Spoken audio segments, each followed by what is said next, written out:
नमस्कार, यो खबर भित्रको खबर हो। म विवेक रेग्मी। दर्शकवृन्द, सधैँ चर्चाको शिखरमा रहने मुलुकको राजनीति फेरि तातेको छ। अहिले निकट भविष्यमा हुने भनेको संविधान सभाको निर्वाचनले राजनीतिक माहौल तताएको छ। निर्धारित तालिका अनुसार निर्वाचन आउन अब 2 महिना पनि बाँकी छैन। वैद्य नेतृत्वको 33 दलीय मोर्चाको विरोधका बावजुद सरकारले निर्धारित मिति मंसिर 4 मै निर्वाचन सम्पन्न गर्ने बताइरहेको छ। प्रमुख दलका नेताहरूको भनाइ पनि त्यही नै छ। एकातिर मोर्चा यही सरकारले गराउने निर्वाचनमा सहभागी नहुने भन्दै निर्वाचन बिथोल्ने धम्की दिइरहेको छ।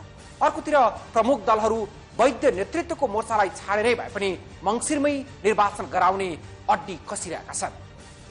यस्तो राजनीतिक जुहारी चलिरहेका बेला मंसिर 4 को निर्वाचन सार्ने सक्रियता पनि बढेको छ। प्रमुख 4 दल भित्रकै कतिपय नेताहरू वैद्य नेतृत्वको मोर्चालाई छाडेर निर्वाचनमा जान नहुने भन्न थालेका छन्।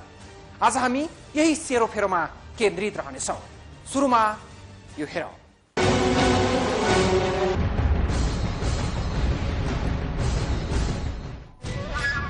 मुलुकमा यति बेला फेरि निर्वाचनको रौनक छाएको छ। आम नागरिकलाई निर्वाचन हुनु र नहुनुको खासै मतलब नभए पनि राजनीतिक वृत्तको सरगर्मी निकै बढेको छ। अहिले वैद्य नेतृत्वको 33 दलीय मोर्चालाई सहमतिमा ल्याउन नसकेपछि प्रमुख दलहरू वैद्यलाई छाडेरै भए पनि निर्धारित मितिमै निर्वाचन गर्न कम्मर कसेर लागेको बताइरहेका छन्। प्रमुख दलहरू एकीकृत नेकपा माओवादी, नेपाली कांग्रेस, नेकपा एमाले र मधेसवादी दलहरूले उम्मेद्वार छनौटको कामलाई तीव्रता दिएका छन्, जसको रौनक ती दलका केन्द्रीय कार्यालय र शीर्ष नेताका निवासहरूमा देख्न सकिन्छ। सबै प्रमुख दलहरूले उम्मेद्वार छनौटको प्रक्रिया लगभग सकिसकेका छन्। उता सरकार र निर्वाचन आयोगको सक्रियताले पनि नजिकिदो निर्वाचनको छनक दिएको छ। सरकारले सुरक्षा व्यवस्थादेखि निर्वाचनको लागि आवश्यक सबै तयारी पूरा गरेको र मंसिर 4 मै निर्वाचन सम्पन्न गर्ने दावी गरिरहेको छ। अनि सरकारको दावीलाई निर्वाचन आयोगको सक्रियताले पनि साथ दिएको छ। सोमबारदेखि संविधान सभा निर्वाचन कार्यक्रम सुरु भएसँगै निर्वाचन आयोगमा समानुपातिक प्रणाली अन्तर्गत निर्वाचनमा भाग लिने राजनैतिक दल दर्ता प्रक्रिया सुरु भइसकेको छ। समानुपातिक प्रणालीमा भाग लिन एकीकृत माओवादी, नेपाली कांग्रेस र एमाले लगायत मधेस केन्द्रित दलका प्रतिनिधि दल दर्ताका लागि सोमबार बिहानै निर्वाचन आयोग पुगेका थिए। यस अर्थमा निर्वाचन कार्यतालिका अनुसारको काम सुरु भइसकेको छ र तालिका अनुसार मंसिर 4 गते नै निर्वाचन सम्पन्न हुने निर्वाचन आयोगले बताइरहेको छ। प्रमुख दलहरू सरकार र निर्वाचन आयोगको भनाइ सुन्दा निर्वाचन जसरी पनि तोकिएकै समयमा सम्पन्न हुन्छ, त्यसको पुष्टि हुने गरी सरकारले निर्वाचनका लागि बाधक रहेका कानूनी अडचन पनि हटाइसकेको छ। निर्वाचन सुरक्षा प्रयोजनका लागि म्यादी प्रहरी भर्ना प्रक्रिया पनि सुरु भइसकेको छ। यति मात्रै होइन, बाधा अड्काउ पुकाएर निर्वाचनमा सेना परिचालनको तयारी समेत भइसकेको छ। केन्द्रदेखि तल्लो तहसम्म निर्वाचन आयोगले गरेको तयारी, सरकारले जनाउँदै आएको प्रतिबद्धता र दलहरूले समेत देखाएको सक्रियता हेर्दा लाग्छ मंसिरमा साँच्चै निर्वाचन चाहिरहेका छन् प्रमुख दलहरू। तर वैद्य नेतृत्वको एउटा राजनैतिक मोर्चा अहिलेको निर्वाचन प्रक्रियाबाट बाहिर छ। सो मोर्चाले निर्वाचनमा भाग लिनु र नलिनुले निर्वाचन प्रभावित बन्न सक्छ। यस्तो अवस्थाका बीच निर्वाचनको सक्रिय बहिष्कारको घोषणा गरेको 33 दलीय मोर्चाले प्रमुख 4 दललाई पुनः वार्तामा बस्न आह्वान गरेको छ।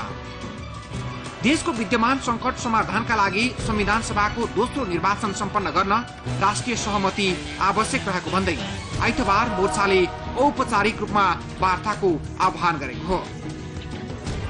मोर्चाका प्रवक्ता देव गुरुङले जारी गरेको विज्ञप्तिमा इतिहासको वर्तमान घडीमा मुलुकको स्थितिलाई सबै दलहरूले गम्भीरतापूर्वक लिई राष्ट्रिय सहमति कायम गर्न र समस्या समाधान गर्न आवश्यक रहेको औल्याइएको छ। यससँगै वैद्य नेतृत्वको मोर्चा थप लचक बनेर पनि वार्तामा बस्न तयार भएको अनुमान लगाउन सकिन्छ।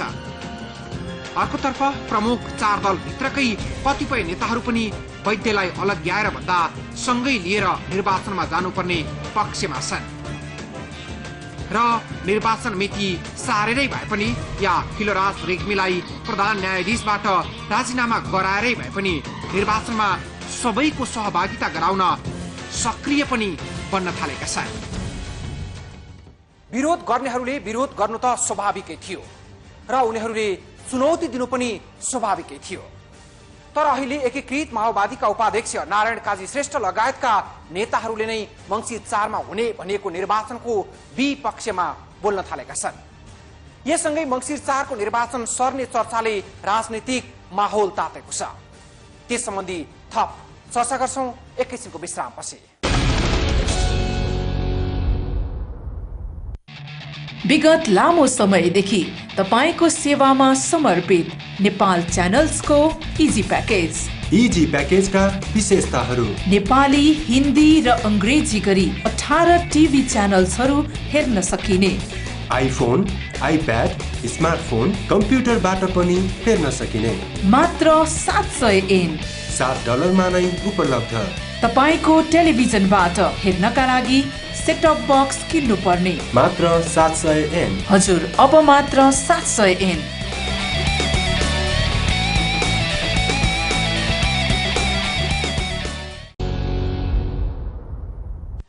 दर्शकवृन्द, मुलुकको राजनीतिक बहसले एकाएक नयाँ मोड लिएको छ।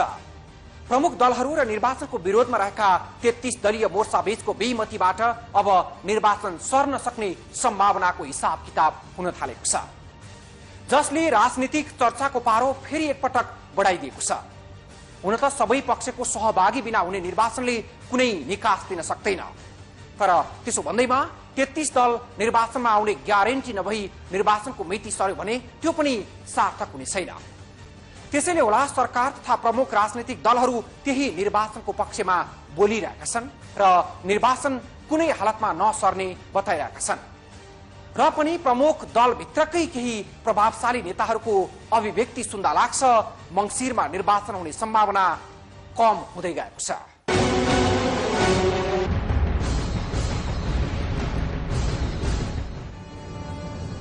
निर्वाचनको मिति नसिकिँदै जाँदा राजनीतिमा पृथक परिदृश्य सृजना भएका छन्। निर्वाचन आयोगले मङ्सिर 4 लक्षित गरेर नै सम्पूर्ण गतिविधि अगाडि बढाइरहेको बेला प्रमुख राजनीतिक दलहरू पनि उत्तिकै सक्रिय छन्। चोक चौडाहा र चिया चौतारोमा समेत निर्वाचनको चर्चा भइरहँदा वैद्य बिनाको निर्वाचन मङ्सिरमै सम्भव या असम्भव भन्ने पनि संशय सिर्जना हुनु स्वाभाविक हो। निर्वाचन आयोगले अबका दिनमा एक दिन मात्रै बिथुलियो भने पनि मङ्सिर 4 को निर्वाचन प्रभावित हुने भन्दै राजनैतिक दललाई सचेत गराइरहेको छ। तर ठिक यसै बेला फेरि बहिष्कार आन्दोलनमा उत्रिएका 33 दलीय मोर्चा आफूहरू चुनावमा आउन चाहेको जनाउदिएका छन्। आइतबार मोर्चाले निर्वाचन सम्पन्न गर्न राष्ट्रिय सहमति आवश्यक रहेको भन्दै विज्ञप्ति सार्वजनिक गर्दै वार्ताको आह्वान गरेको हो। निर्वाचन सक्रिय बहिष्कारको निर्णय गरेको मोर्चाले यसरी चुनावमा आउने संकेत गर्नुलाई सकारात्मक लिनुपर्छ। तर अब उनीहरूलाई समावेश गर्न प्रक्रिया सुरु मात्रै गर्ने हो भने पनि तोकिएको मितिमा निर्वाचन सम्भव छैन। मोर्चालाई यसै छोडेर जाँदा मङ्सिर 4 को निर्वाचन सहज वातावरणमा हुन सक्ने अवस्था पनि छैन। सरकारको सेना परिचालन गर्ने निर्णय र मोर्चाको चुनावको मिति लक्षित गरेर आह्वान गरेको 10 दिने आम हडतालले द्वन्द्वको स्पष्ट संकेत दिन्छ। नागरिकले आफ्नो लोकतान्त्रिक अधिकार स्वच्छ र भयरहित वातावरणमा प्रयोग गर्न पाउने छैनन् वैद्य झुण्ड सहभागी नभए। त्यही हुन सक्ने संकटको अवस्थालाई मध्यनजर गर्दै निर्वाचन सारेरै भए पनि मोर्चालाई सामेल गराउनु पर्ने माग प्रमुख दलभित्र उठ्न थालेको छ। एकीकृत माओवादी नेता नारायण काजी श्रेष्ठ पत्रकार सम्मेलन गरेर नै वैद्य समूहलाई जसरी पनि समावेश गराउनु पर्ने माग गर्दै आएका छन्।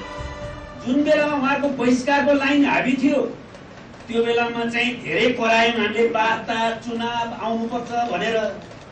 जुन बेलामा उहाँहरू चुनावमा आउने प्रक्रियामा प्रतिबद्धता जनाउनु भएको छ र आफ्नो मागलाई पहिलाका सबै मागहरूलाई हटाएर एउटा मात्रै माग राजनीतिक माग राखेर आउनु भएको छ जो पूरा गर्न असम्भव छैन, जुन सम्बोधन गर्न असम्भव छैन। त्यो मागलाई पूरा गरेर चुनावमा जाने कुरामा चाहिँ हामी गम्भीर पहल कदमी किन गरिरहेका छौँ भन्ने मेरो प्रश्न। मधेसवादी र चर्चामा नआएका दलसँग सहमति गर्न हतारिने ठूला दलले वैद्य माओवादीलाई बाहिर राखेर निर्वाचन गर्न खोज्नु भूल हुने आशयका अभिव्यक्ति काजीले दिँदै आएका छन्। एकपटक वार्तामा बोलायोस् र अन्तिम प्रयत्न गरियोस् भन्ने हाम्रो अनुरोध नेकपा एमाले, एकीकृत नेकपा माओवादी, नेपाली कांग्रेस, मधेसवादी शक्तिहरू सबैसँग हामी अनुरोध गरिराखेका छौँ। मुलुकलाई अप्ठ्यारो चङ्गुलमा फसाएर बिग्रेको राजनीतिमा रमिता हेर्ने मनसाय वैद्य मोर्चाको हो भने त्यो इतिहासले कहिल्यै माफ गर्ने छैन। तर यदि साँच्चीकै समयको संवेदनशीलतालाई मध्यनजर गर्दै असल नियतले निर्वाचनमा आउन चाहेको हो भने त्यसलाई नजरअन्दाज गर्नु साँच्चीकै भूल हुनेछ। आम नागरिकमा यही चासो र चिन्ता बढिरहँदा राजनैतिक दलको भित्री पाटोमा पनि यो विषयले ठाउँ पाएको छ। यी यावत कारणले पनि मङ्सिर 4 को मिति सर्न सक्ने आकलन आम वृत्तमा हुन थालेको छ। एउटा महत्त्वपूर्ण पक्ष बहिष्कारमा रहेको समयमा यदि हर हालतमा निर्वाचन भइहाले त्यसबाट संविधान बन्न नसक्ने र त्यसले थप द्वन्द्व मात्र निम्ताउने अवस्था सिर्जना हुन नदिन समयमै विवेक सम्मत र दूरदर्शी निर्णय हुन जरुरी छ। वैद्य नेतृत्वको मोर्चा केही लचिलो बन्यो भने मोर्चा पनि निर्वाचनमा सहभागी हुने सम्भावना रहन्छ र अहिले आएर उनीहरू निर्वाचनमा सहभागी हुनु भनेको निर्वाचनको नयाँ कार्यतालिका तय गर्नुपर्ने बाध्यता पनि हो। त्यसैले उनीहरूले निर्वाचनमा भाग लिन्छौं भनेर प्रमुख दलहरूलाई विश्वास दिलाउन सके भने निर्वाचन सार्नुपर्ने उनीहरूको माग स्वतः पूरा भए जस्तै हुनेछ। थप चर्चा गर्छौं विश्रामपछि। विगत लामो समयदेखि तपाईको सेवामा समर्पित नेपाल च्यानल्सको इजी प्याकेज। इजी प्याकेजका विशेषताहरू: नेपाली, हिन्दी र अंग्रेजी गरी 18 टिभी च्यानल्सहरू हेर्न सकिने, आइफोन, आइप्याड, स्मार्टफोन, कम्प्युटरबाट पनि हेर्न सकिने, मात्र 700 एन $7 नै उपलब्ध। तपाईको टेलिभिजनबाट हेर्नका लागि सेटअप बक्स किन्नु पर्ने, मात्र 700 एन। हजुर, अब मात्र 700 एन।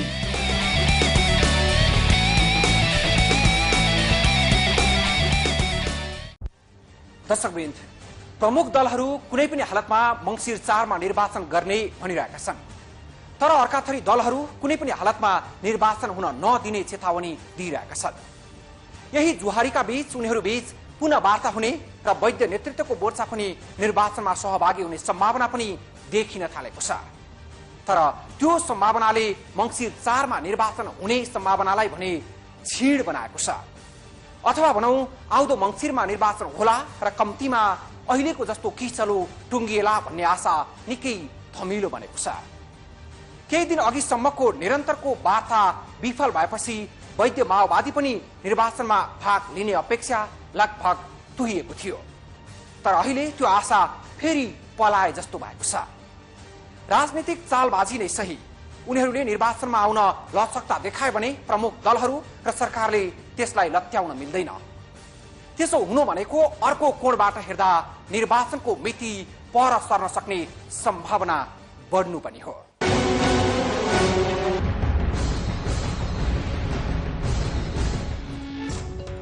संविधान सभाको चुनावी प्रक्रिया आरम्भ भइसकेको छ।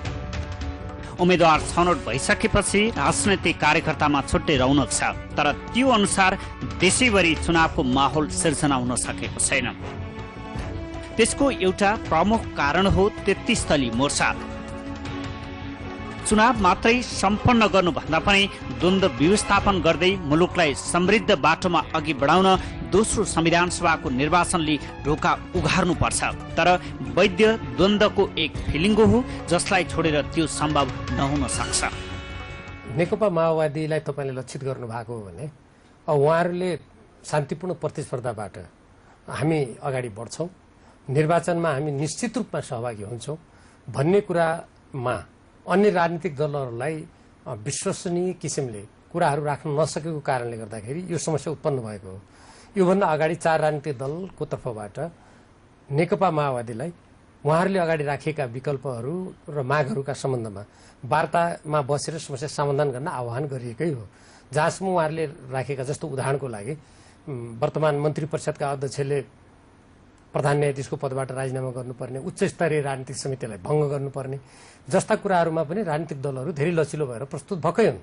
तर उहाँहरूले मक्सिरमा निर्वाचनमा सहभागी हुने कुरामा विश्वसनीय किसिमले आफ्ना कुरा नराख्ने, त्यसमा दुविधाजनक कुरा गरेको हुनाले त्यो अगाडि नबढेको। त्यसकारण यसभन्दा अगाडि पनि द्वन्द्व व्यवस्थापन राम्ररी गर्ने, हामी दिगो शान्तिको मार्गमा अग्रसर हुने र देशलाई ढुक्क किसिमले आर्थिक निर्माणको बाटोमा जाने वातावरण बनाउनुमा त राजनीतिक दलले त हदैसम्म लचकता देखाएकै हो।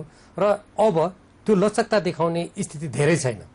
एकदमै थोरै समयभित्र थोरै मात्र काम गर्न सकिने अवस्था छ, किनभने कुनै पनि कुरा अन्तिम डिलसम्म पुगेपछि गाह्रो हुन्छ। हो, समय डिलमा आइसकेको छ, तर त्यो भन्दैमा 36मा देखिएको जटिल परिस्थितिलाई व्यवस्थापन गर्न नेताहरू कमजोर देखिए भने आखिर त्यसले पार्ने दुर्गामी असर भोग्ने अन्ततः नागरिकले नै हो। यसमा उनीहरू जिम्मेवार हुनैपर्छ। नेपालको द्वन्द्व व्यवस्थापनको दिशामा यदि नेकपा माओवादी र उसलाई समर्थन गर्ने राजनीतिक दलहरू साँच्चीकै इमान्दारीका साथ चुनावमा आउँछन् भने त्यो मक्सिरभित्रै वा त्यसलाई कसरी व्यवस्थापन गर्ने भन्ने सम्बन्धी कुराकानी हुन सक्छ।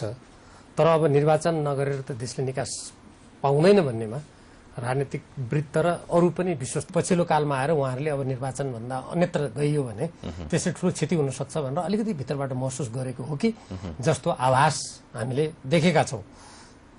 अहिले हामीले गणतन्त्र ल्याइसक्यौँ, हामी अधिकारको पूर्ण रूपमा उपभोग गरिरहेका छौँ। अब जनताको बीचमा निर्वाचन गर्न जानलाई उहाँहरूलाई केले रोक्यो? किन उहाँहरू हिचकिचाएको? यदि उहाँहरूका नीतिहरू सही हुन् भने जनताको बीचमा हाम्रा नीतिहरू यति कारणले सही हुन्, हामीलाई मत दिनुहोस् भन्न सक्नु पर्यो। अब सुरुका दिनमा पनि उहाँहरूलाई कम्प्लिटली बाहिर राखेर, पूर्ण रूपमा बाहिर राखेर अगाडि जान खोजेको होइन, उहाँहरूलाई बोलाइएको। तर उहाँहरूले आफ्ना दस्तावेजबाट निर्देशित भएर यो अलिकति अस्थिर वातावरण सिर्जना भयो भने हामीलाई फाइदा हुन्छ कि भन्ने जस्तो व्यवहार देखाउनु भयो। सधैँको अन्योल राजनैतिक अस्थिरताकै कारण राष्ट्रियता कमजोर भएर मुलुक शक्ति केन्द्रको क्रीडास्थल बनिरहेको छ। आम नागरिक चाहन्छन् अब फेरि त्यस्तो नहोस् जहाँ आन्तरिक कलहले मुलुक कहाँसम्म पुग्छ भन्ने त हामीले भोगिसकेका छौँ, जो राजनीति मजबुत र राज्य बलियो नभएकै कारण हो। जब देश आन्तरिक द्वन्द्वमा फस्छ, अझ गृहयुद्धको जस्तो अवस्था देखा पर्छ, वा राजनीतिक दलहरू मिलेर अगाडि बढ्दैनन्, अझ हाम्रो जस्तो राजनीतिक दलहरू बहुदलीय व्यवस्था भनेर सक्रिय हुने, सरकार राजनीतिक दलको सहभागितामा नहुने, यस्ता खालका जब स्थिति देखा पर्छन्, शक्ति राष्ट्रहरूका भूमिकाहरू त्यहाँ बढ्ने गरी देखेका छौँ हामीले जुनसुकै देशमा पनि। त्यसैले यस्ता प्रभावहरूलाई रोक्नको लागि नेपालभित्रका राजनीतिक दलहरूको बीचको एकता, राष्ट्रिय हितलाई सर्वोपरि राखेर उनीहरूले दृढतापूर्वक आफ्ना जनता, आफ्नो देशको हितमा काम गर्नुपर्ने आवश्यकता हुन्छ। हाम्रो विगतका कतिपय राजनीतिक चरणहरूमा, कालखण्डमा त्यस्ता प्रकारका कमजोरी देखा परेको। जे निर्णय गर्नुपर्छ बेलैमा गर्नुपर्छ। यदि सही निर्णय गलत समयमा भयो भने त्यसले पार्ने प्रभाव निकै खतरनाक हुन सक्छ। परिस्थिति सधैँ आफू अनुकूल हुँदैन, प्रतिकूल समयलाई आफ्नो बसमा पार्न सक्नु बुद्धिमानी हो। अब त्यो परिस्थिति सिर्जना गर्न जरुरी छ जहाँ बनिरहेको निर्वाचनको माहौलमा बहिष्कारवादीहरू पनि अटाउन सकुन् र सम्भावित असजिला पार गर्दै मुलुकले एउटा स्पष्ट दिशा लिन सक्ने गरी अबको बाटो तय हुनुपर्छ। अहिलेको राजनीतिक जटिलता चिर्ने एउटै प्रजातान्त्रिक विकल्प निर्वाचन हो। तय भइसकेको निर्वाचनलाई स्वार्थपूर्तिको चालबाजीमा प्रयोग गरियो भने त्यसले मुलुकमा अर्को दुर्घटना निम्त्याउन सक्छ। नागरिकले धेरै पटक धोका खाएका छन्। न नागरिकले एक दशक लामो सशस्त्र युद्धबाट केही पाए, न 62-63 को जनआन्दोलनपछि परिवर्तनको कुनै प्रत्याभूति नै गर्न पाए। बिना कारण संविधान सभाको घाँटी रेट्ने दलहरू फेरि अर्को संविधान सभाको तयारीमा छन्।